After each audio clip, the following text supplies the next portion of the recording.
Hi everyone. In the following video, we're going to discuss the modern periodic table. It was given by Henry Moseley in 1930. He gives the modern periodic law, which states that properties of elements are periodic function of their atomic number. सबसे पहले atomic number क्या होता है?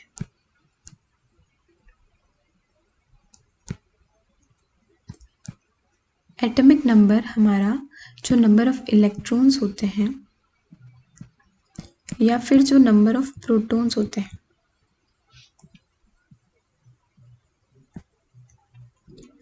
Number of electrons या फिर जो number of protons होते हैं उनके इक्वल हमारा क्या होता है? एटॉमिक नंबर होता है। अब जो हेनरी मोज़ले इन्होंने पीरियडिक लॉ दिया उसमें क्या कहा कि जो हमारी एलिमेंट्स हैं उनकी जो पीरियडिक फंक्शन है वो किस पे डिपेंड करता है? उनके एटॉमिक नंबर पे। मेंडलीव ने कहा था कि वो एटॉमिक मास पे डिपेंड करता है, लेकिन इन्होंने कहा था कि नहीं, एटॉमिक नंबर पे डिपेंड करता है। ऐसा करने से बहुत फ़ायदा हुआ। And elements are arranged in increasing order of the atomic number and thus it overcomes the limitation of Mendeleev's table.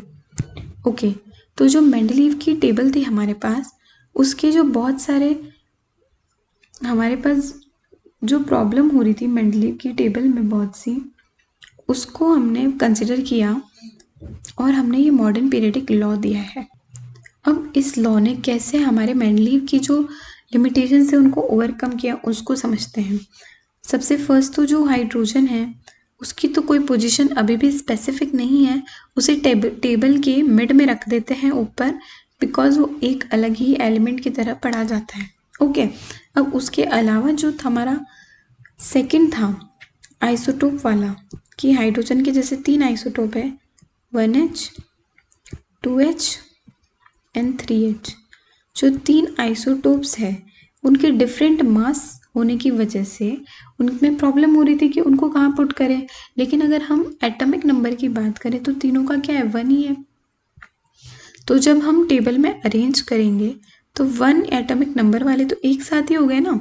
तो आइसोटोप्स को जो हम मास नंबर की वजह से नहीं रख पा रहे थे, लेकिन एटॉमिक नंबर आ जाने से उनमें प्रॉब्लम ख़त्म हो गई कि ये हाइड्रोजन है, अब इसका एटॉमिक नंबर 1 है, अब इसका मास नंबर चाहे 1 हो, 2 हो या 3 हो, बट इसका एटॉमिक नंबर 1 है तो ये सबसे पहले ही रहेगा। ओके, तो इस तरह से सेकंड वाला भी हमारा सॉल्व हो गया। जो थर्ड लिमिटेशन था कि रेगुलर बेसिस पे नहीं इंक्रीज हो रहा था एटॉमिक मास, तो हमने इनको एटॉमिक नंबर में जब अरेंज किया, मान लीजिए फर्स्ट एलिमेंट है जिसका सेकंड है, जिसका हमारे पास एटॉमिक नंबर 2 है, और एक एलिमेंट है जिसका एटॉमिक नंबर 5 है, तो हमें पता है कि इसके बीच में अब 3 atomic number and 4 atomic number, यानी कि जो एलिमेंट जिसके पास 3 नंबर ऑफ इलेक्ट्रॉन्स होंगे वो आएगा, एंड देन 4 जिसके पास नंबर ऑफ इलेक्ट्रॉन्स होंगे वो आएगा। तो ये प्रेडिक्ट कर पाना कि फ्यूचर में कितने एलिमेंट्स मिलेंगे या कितने नहीं मिलेंगे वो भी इजी हो गया था। साथ ही साथ रेगुलर बेसिस पे हमारे पास चीज़ें इंक्रीज होना स्टार्ट हो गया था। नेक्स्ट हम समझते हैं कि हमारे ट्रेंड्स क्या है। Position of elements in the modern periodic table. तो हमारे पास जो है देयर आर 18 वर्टिकल कॉलम्स जिन्हें हम ग्रुप्स कहते हैं and 7 horizontal rows called periods. Down the group, number of shells increases and all the elements have same number of valence electrons. Left to right in a period, number of shells are same and valence electron increases by 1 in each. हम इसको अच्छे से table में समझते हैं कि हमारे पास कितने 18, हमारे पास 18 तो ग्रुप्स हैं, हमारे पास 18 वर्टिकल ग्रुप्स हैं एंड 7 हमारे पास पीरियड्स हैं। 7 हमारे पास क्या है? पीरियड्स है। हॉरिजॉन्टल जो होते हैं वो पीरियड्स होते हैं एंड जो वर्टिकल होते हैं वो ग्रुप्स होते हैं। फर्स्ट पॉइंट तो ये हो गया। उसके बाद डाउन द ग्रुप, अगर हम डाउन द ग्रुप जाते हैं तो जो शेल नंबर है वो इंक्रीजेज बाय 1। ईच एलिमेंट में एक नंबर से हमारे पास शेल जो है वो बढ़ जाएगी। शेल नंबर क्या होता है? Top to bottom 1 by 1 increase होता है, जबकि पीरियड जो होता है उसमें शेल नंबर कांस्टेंट रहता है। जैसे कि मान लीजिए लिथियम में 2 शेल है तो बेरिलियम में भी 2 ही होगी, बोरोन में भी 2 होगी, कार्बन में भी 2, नाइट्रोजन में भी 2, सो ऑन। एक पीरियड में जो है वो शेल नंबर जो है वो कांस्टेंट रहता है, लेकिन जो इलेक्ट्रॉन्स है वो 1 बाय 1 इंक्रीज होते हैं। मान लीजिए इसमें 1 इलेक्ट्रॉन है लिथियम में, तो जब हम बेरिलियम की बात करेंगे तो उसमें 2 इलेक्ट्रॉन्स होंगे। सो ऑन, बोरोन में 3 इलेक्ट्रॉन हो जाएंगे, कार्बन में 4 इलेक्ट्रॉन हो जाएंगे, लेकिन उसी शेल में 1 बाय 1 इलेक्ट्रॉन जो है वो क्या होंगे, इंक्रीज होते जाएंगे। और हम टॉप टू बॉटम की बात कर रहे थे, तो शेल नंबर भले इंक्रीज हो जाए, लेकिन जो आउटर मोस्ट शेल में इलेक्ट्रॉन्स होंगे, जिनको हम वैलेंस इलेक्ट्रॉन भी कहते हैं, वो सेम रहेंगे। अगर इसके आउटर मोस्ट में 1 है, तो जो हमारा सेकेंड एलिमेंट है उसमें कितने हो जाएंगे, 1 ही रहेंगे। और जो हमारा थर्ड एलिमेंट है उसके भी आउटर मोस्ट में 1 ही रहेंगे। ये हमारी प्रॉपर्टीज होती है, हमारी पीरियडिक टेबल की जो मेन प्रॉपर्टीज है।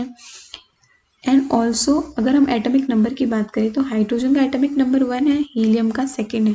तो जो इंक्रीजिंग एटॉमिक नंबर होते हैं वो पीरियड वाइज होते हैं, ऐसे चलते हैं 1 2 3 4 5 6 7, इस तरह से चलते हैं। ठीक है, इस तरह से हमारे एटॉमिक नंबर चलते हैं। उसके बाद अब बात करते हैं हम कि हमारे वैलेंस इलेक्ट्रॉन्स जो होते हैं उनसे हम जो है हमने कहा कि नंबर ऑफ शेल जो है वो इंक्रीज होती है down the group and all the elements have same valence electrons and left to right in a period number of shells are same and valence electron जो है वो इंक्रीजेस बाय 1 इन ईच। उसके बाद बात करते हैं कि maximum number of electrons that can be filled in a shell is equals to 2n square, also equal to the number of elements for n period, where n is the shell number और period number। अब देखिए, अब जो shell होती है वो क्या होता है, जो इलेक्ट्रॉन्स होते हैं वो न्यूक्लियस के अराउंड क्या करते हैं, रिवॉल्व करते हैं। तो वो जिसमें रिवॉल्व करते हैं उनको क्या बोलते हैं, हम शेल बोलते हैं। जो हमारा सबसे पास जो होता है न्यूक्लियस के उसको हम क्या बोलते हैं, के शेल। जो हमारी सेकंड शेल होती है उसको हम बोलते हैं एल शेल, एंड जो हमारी थर्ड शेल होती है उसको हम बोलते हैं एम शेल। 1 उनको जो उनकी नंबर ऑफ शेल है वही उनका क्या एन वैल्यू होती है, 1 2 एंड 3। वो तो हो गई उनकी एन वैल्यू बोल लो, चाहे हम उसको पीरियड नंबर भी बोल सकते हैं। के शेल जो है वो फर्स्ट पीरियड में प्रेजेंट होगी, एल शेल जो है वो सेकेंड पीरियड में, एम शेल जो है वो थर्ड पीरियड में। अब जो 2n स्क्वायर वो क्या होता है, के शेल में नंबर ऑफ इलेक्ट्रॉन्स कितने अकोमोडेट हो सकते हैं, उसकी कैपेसिटी कितनी है, वो हमें 2n स्क्वायर दिखाता है। यानी अगर हम के शेल की बात करें तो क्योंकि इसकी एन वैल्यू क्या है, एन है, एन वैल्यू जो है वो 1 है, तो इसका जो 2n स्क्वायर वैल्यू होगी वो कितनी होगी, 2 होगी। तो अगर इसकी वैल्यू 2 है, इसका मतलब इसमें 2 इलेक्ट्रॉन्स आ सकते हैं। नंबर ऑफ इलेक्ट्रॉन्स जो है वो कितने आ सकते हैं, 2 आ सकते हैं। एल में 8 आ सकते हैं, एन जो एम है उसमें 18 आ सकते हैं। ठीक है, ऑल्सो फर्स्ट पीरियड में 2 एलिमेंट होंगे। ये हमें कैसे पता चला, जो हमारा 2n स्क्वायर है वो हमें ये भी बताता है कि उस पीरियड में जो हमारा पीरियड है उसमें कितने एलिमेंट्स मिलेंगे। ऐसा क्यों हो रहा है, क्योंकि अगर हम देखें तो लेफ्ट टू राइट जाने पे हमारे पास शेल कॉमन रह रही थी एंड इलेक्ट्रॉन्स 1 बाय 1 बढ़ रहे थे। अगर यहाँ 1 थे तो यहाँ 2 हो गए थे, देन 3 हो गए थे, देन 4 हो गए थे। इस टाइप से जब इलेक्ट्रॉन्स 1 बाय 1 बढ़ रहे हैं तो जितने इलेक्ट्रॉन्स ये अकोमोडेट कर पाएगी लास्ट एलिमेंट के पास उतने ही इलेक्ट्रॉन्स होंगे। इस पीरियड के जो लास्ट एलिमेंट है उसके पास उतने इलेक्ट्रॉन्स आ जाएंगे। एंड वही तो क्या हो गया, number of elements in a period. जो लास्ट वाला एलिमेंट होगा उसमें जितने इलेक्ट्रॉन्स है उतने ही नंबर ऑफ हमारे पास जो पीरियड होगा वो होगा। उसके बाद अगर हम देखें कि वैलेंस इलेक्ट्रॉन्स क्या होते हैं, हमारे पास वैलेंस इलेक्ट्रॉन्स क्या होते हैं, तो number of valence electrons is equals to electrons present in outermost shell. अभी हमने देखा कि शेल नंबर क्या होता है। अब जो इलेक्ट्रॉन्स आउटर मोस्ट शेल में प्रेजेंट होते हैं वो होते हैं वैलेंस इलेक्ट्रॉन्स, एंड उन्हीं इलेक्ट्रॉन्स से हमें पता चलता है वो कौन से पीरियड का एलिमेंट है एंड कौन से ग्रुप का एलिमेंट है। जितने उसमें, मान लीजिए हम सोडियम का एग्जाम्पल ले रहे हैं, सोडियम का जो एटॉमिक नंबर होता है वो 11 होता है। अगर हम इसका डायग्राम बनाना चाहें, okay, it is its atomic structure. क्योंकि के शेल में कितने इलेक्ट्रॉन्स आ सकते हैं, 2 इलेक्ट्रॉन्स अभी हमने देखा है तो हमने 2 इलेक्ट्रॉन्स बना दिए के शेल में। जो एल शेल है उसमें 8 इलेक्ट्रॉन्स आ सकते हैं, तो हमें 8 इलेक्ट्रॉन्स बनाने पड़ेंगे, 1 2 3 4 5 6 7 एंड 8। हम 10 इलेक्ट्रॉन्स फिल कर चुके हैं, अब हमारे पास ओनली 1 इलेक्ट्रॉन बचा है, उसको हम किस में डाल देंगे, एम शेल में। हमने एम शेल में 1 इलेक्ट्रॉन डाल दिया। अब जो ये आउटर मोस्ट शेल है हमारे पास वो क्या है, एम है। अब तो हमारे पास इलेक्ट्रॉन नहीं बचे हैं, तो एम शेल में जितने इलेक्ट्रॉन्स आएंगे उसी को क्या बोल रहे हैं हम, वैलेंस इलेक्ट्रॉन्स बोल रहे हैं। तो जो सोडियम है उसके लिए वैलेंस इलेक्ट्रॉन कितने हो गए हमारे पास, 1 हो गया। अब जो हमारे पास जितने वैलेंस इलेक्ट्रॉन्स होते हैं उसी से डिसाइड होता है कि वो कौन से ग्रुप में होगा। जैसे कि हम हाइड्रोजन की बात करते हैं तो उसका एटॉमिक नंबर 1 हो गया, तो वो इलेक्ट्रॉन्स उसमें कितने हैं, के शेल में ही जाएगा, 1 इलेक्ट्रॉन ही हमारे पास। अब जिस शेल में मतलब जिस एलिमेंट के वैलेंस इलेक्ट्रॉन 1 है ना, वो सेम पीरियड में सेम ग्रुप में आएंगे, सेम ग्रुप में आएंगे।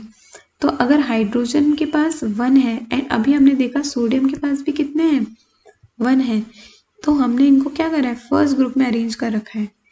ऐसे ही हम बात करें तो मैग्नीशियम का एटॉमिक नंबर 12 होता है और इलेक्ट्रॉन्स जो है लास्ट शेल में एम शेल में 2 आ रहे हैं, 2 आ रहे हैं, यानी वैलेंस इलेक्ट्रॉन्स में 2 है। जिस एलिमेंट में 2 वैलेंस इलेक्ट्रॉन होंगे उसको मैग्नीशियम के साथ पुट कर देंगे। ऐसे ही हम सल्फर और ऑक्सीजन की बात करें तो दोनों में वैलेंस इलेक्ट्रॉन्स कितने हैं हमारे पास, 6 है। दोनों में वैलेंस इलेक्ट्रॉन हमारे पास 6 है, तो दोनों सेम ग्रुप में लाया करते हैं। ऐसे ही हम हर एलिमेंट का हमारे पास KLM में अरेंज करके जो आउटर मोस्ट में इलेक्ट्रॉन्स आ रहे हैं उनको क्या बोल देंगे हम, वैलेंस इलेक्ट्रॉन बोल देंगे।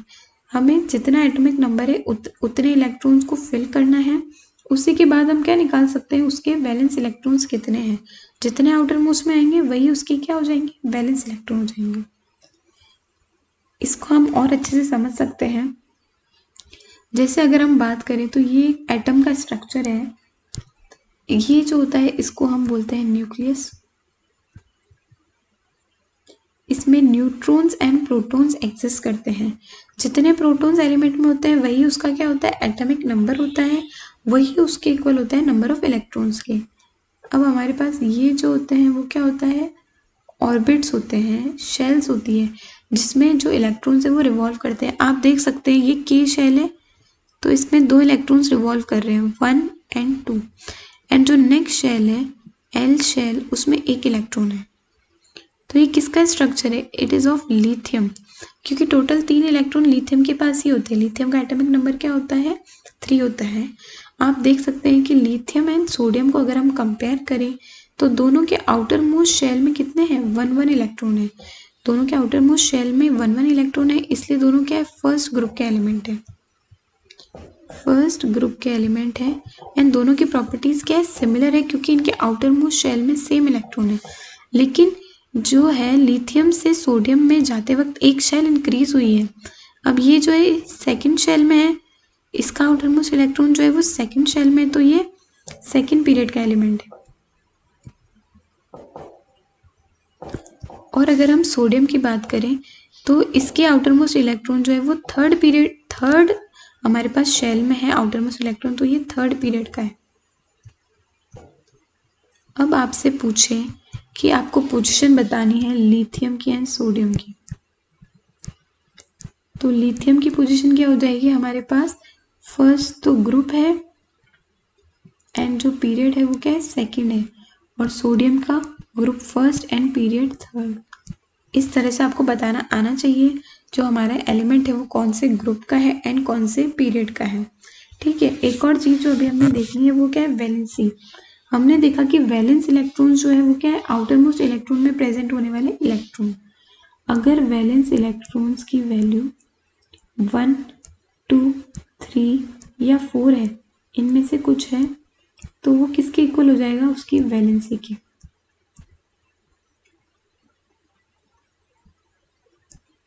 अगर वैलेंस इलेक्ट्रॉन की वैल्यू 1, 2, 3 या 4 है तो वो वैलेंसी के इक्वल है।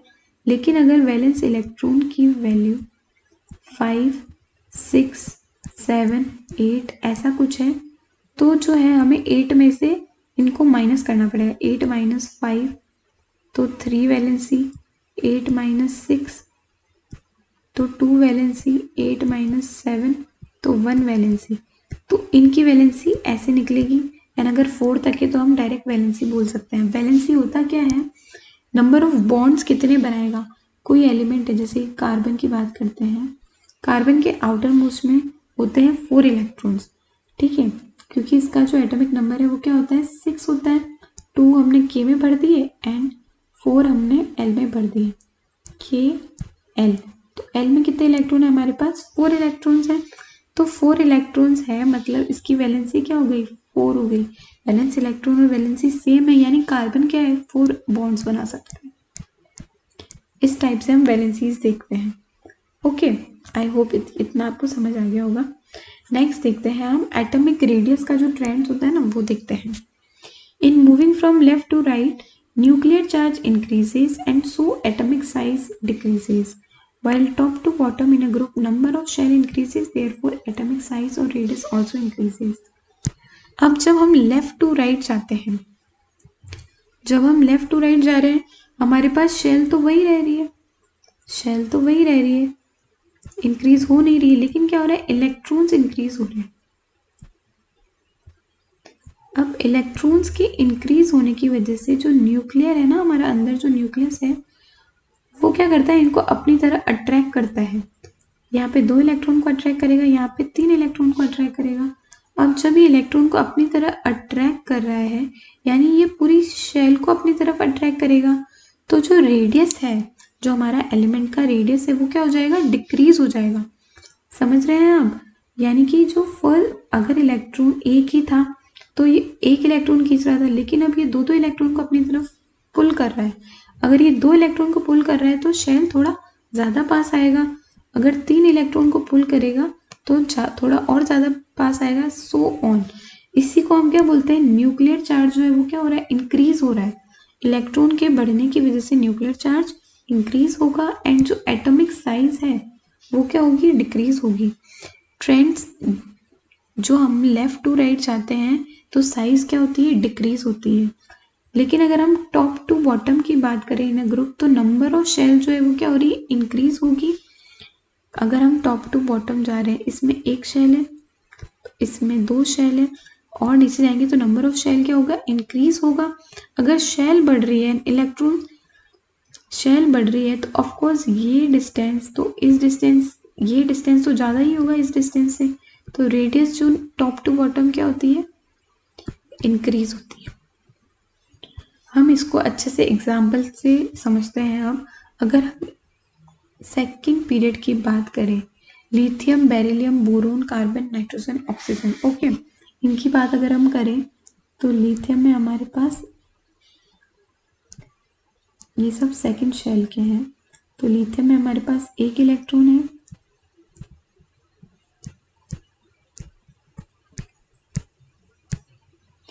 बेरिलियम में हमारे पास 2 इलेक्ट्रॉन है, बोरोन में हमारे पास 3 इलेक्ट्रॉन है आउटर मोस्ट में, एंड जो कार्बन है उसमें हमारे पास 4 इलेक्ट्रॉन है। हम आउटर मोस्ट की बात कर रहे हैं, अंदर सबके पास 2-2 इलेक्ट्रॉन है।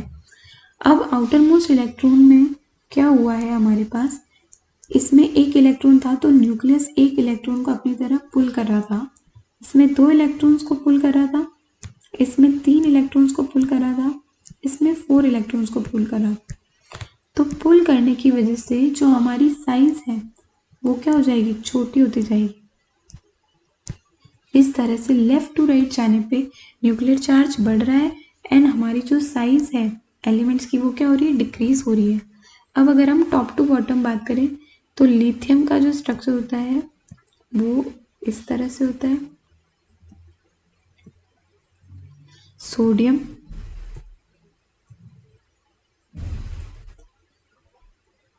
And potassium.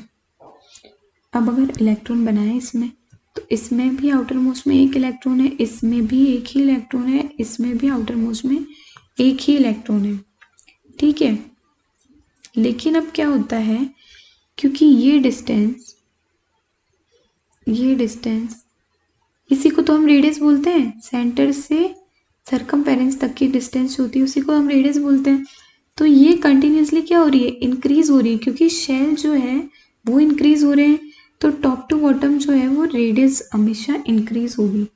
ओके, नेक्स्ट हम बात करते हैं कि metallic and non metallic character की बात करते हैं। As nuclear charge increases along the period tendency to lose electron decreases and non metallic character increases. Down the group, nuclear charge decreases and therefore tendency to lose electron as well as metallic character increases. Okay, तो अभी अभी जो हमने example देखा उसी को हम continue करते हैं.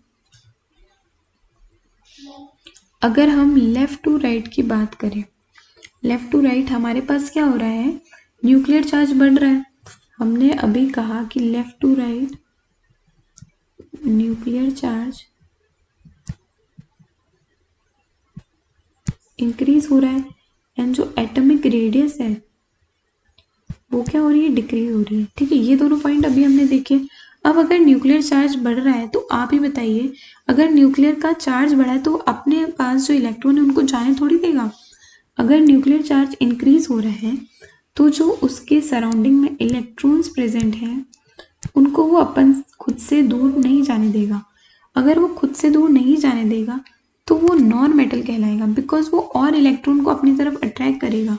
जो बाहर से और दूसरे इलेक्ट्रॉन्स होंगे ना उनको भी अपनी तरफ अट्रैक्ट करेगा. तो जो इलेक्ट्रॉन्स को अपनी तरफ ले ले उनको नॉन मेटल्स बोलते हैं, एंड जो इलेक्ट्रॉन्स दे देते हैं ना उनको क्या बोलते हैं, मेटल बोलते हैं. जो इलेक्ट्रॉन्स डोनेट कर दे वो तो कौन होते हैं, मेटल्स. एंड जो इलेक्ट्रॉन्स को गेन कर ले वो होते हैं नॉन मेटल्स. ठीक है, ये इम्पॉर्टेंट चीज़ है कि हमेशा मेटल्स जो है वो इलेक्ट्रॉन को डोनेट करेंगे एंड जो नॉन मेटल है वो अपनी तरफ इलेक्ट्रॉन को खींचते हैं. तो अगर लेफ्ट टू राइट हमारे पास न्यूक्लियर चार्ज बढ़ रहा है, रेडियस कम हो रही है, तो आप ही बताइए नॉन मेटेलिक कैरेक्टर क्या होंगे, इंक्रीज होंगे. नॉन मेटेलिक कैरेक्टर क्यों इंक्रीज हो रहे हैं, क्योंकि जो हमारे पास जेड इफेक्टिव यानी कि न्यूक्लियर चार्ज बढ़ने की वजह से अब वो अपना इलेक्ट्रॉन इजीली नहीं देगा. इलेक्ट्रॉन नहीं देगा तो वो नॉन मेटेलिक कैटेगरी में आ जाएगा. लेकिन अपन अगर टॉप टू बॉटम की बात करें तो हमारे पास साइज क्या हो रही है, इंक्रीज हो रही है. जो हमारे पास न्यूक्लियर चार्ज है वो डिक्रीज हो रहा है. अगर शेल जो है वो इंक्रीज होती जाएगी तो आउटर मोस्ट तक न्यूक्लियर का इतना चार्ज, जो न्यूक्लियर है वो इतनी पावर नहीं लगा पाएगा, और जो इलेक्ट्रॉन्स है, जो आउटर मोस्ट के इलेक्ट्रॉन है वो इजीली बाहर जा सकते हैं, वो इजीली रिमूव हो सकते हैं. और अगर वो रिमूव होंगे तो वो क्या कहलाएगा, मेटल कहलाएगा. Metallic character top to bottom increase होंगे. रीजन क्या है, क्योंकि न्यूक्लियर चार्ज डिक्रीज हो रहा है तो इलेक्ट्रॉन जो है इजीली डोनेट होंगे. इलेक्ट्रॉन का डोनेशन जो है वो क्या होगा, इंक्रीज हो जाएगा. इसीलिए top to bottom metallic character जो है हमारे इंक्रीज होते हैं, और लेफ्ट टू राइट हमारे मेटेलिक कैरेक्टर जो है वो डिक्रीज होंगे and non metallic characters increase होंगे. इसीलिए हम कहते हैं कि हमारा जो लेफ्ट साइड है ना, इधर ज़्यादा मेटल एग्जिस्ट करते हैं, एंड जो इधर राइट साइड है, ये जो आपको ब्लू ब्लू दिख रहा है ना, ये कौन है, ये नॉन मेटल्स है.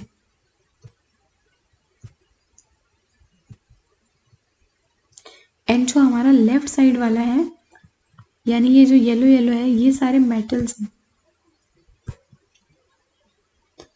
इन दोनों को जो डिस्टिंग्विश करती हुई बीच में ये जिगजैग सी लाइन हमें दिख रही है, इन दोनों को डिस्टिंग्विश करती हुई जो हमें ये बीच में जिगजैग लाइन दिख रही है, ये मेटलॉइड्स होते हैं हमारे.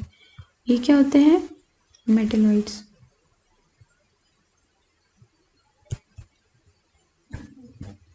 मेटलॉइड्स वो होते हैं जिनमें दोनों की प्रॉपर्टीज होती है, मेटल्स की भी एंड नॉन मेटल्स की भी. ओके, तो ये थी हमारी पीरियडिक टेबल.